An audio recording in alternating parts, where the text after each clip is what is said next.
Water polo is part of Hungary's DNA, its national team for decades, a powerhouse of the sport.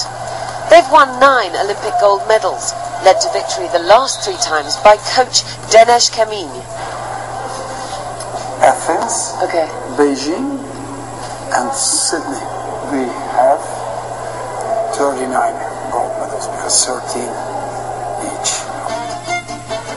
Kemény puts the country's water polo strength down to a geological quirk of nature, the myriad thermal springs which lie deep beneath this landlocked country.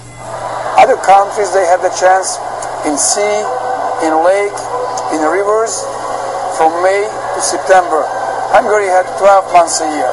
So Hungarian athletes got bored of swimming, they started to play with the ball. What goes on above the water is often just half the story. Water polo is a tough and often brutal sport.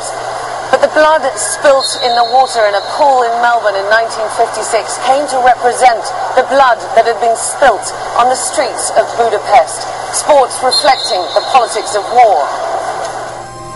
Hungary then was convulsed by revolution. Thousands had taken to the streets in October to protest Soviet rule. Desho Gyarmati, who captained the Olympic team at that time.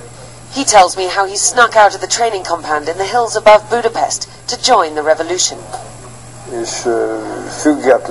had a car. I hadn't even paid the customs yet, with a West German number plate. So although we were training for the Olympics, I came down to the town on my own and took part in the first days of the revolution. But the Olympics were calling. The team left the country shortly after the Soviets withdrew, when the possibility of freedom still hung over the streets of Budapest. But by the time they'd reached Melbourne, all that had changed. The Soviets had sent in their tanks, killing more than 2,000 Hungarians, forcing hundreds of thousands to flee.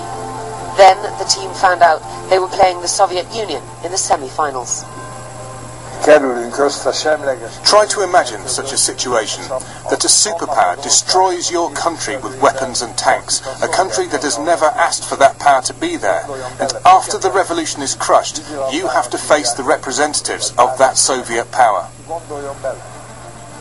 Gyarmati says the match was tough but disciplined, the Hungarians scoring 1, 2, 3, then 4 goals.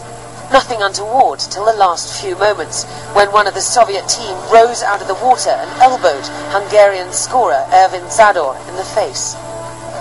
I told him to get out of the pool, not where he was, but to swim across the pool to the grandstand with 8,000 people.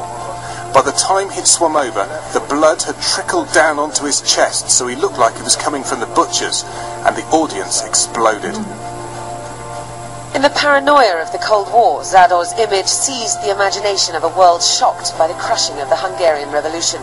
Hungary's 4-0 victory in Melbourne also some comfort for a traumatized nation. György Kiss is hoping for a 4th gold medal in London. He grew up with the story of the blood in the water, his early years still under communist rule. Beating the beast, the big enemy, it was such a great feeling for every Hungarian. It held so much for the revolution. Today's champions as proud of the sport's political heritage as they are of the many medals they've won.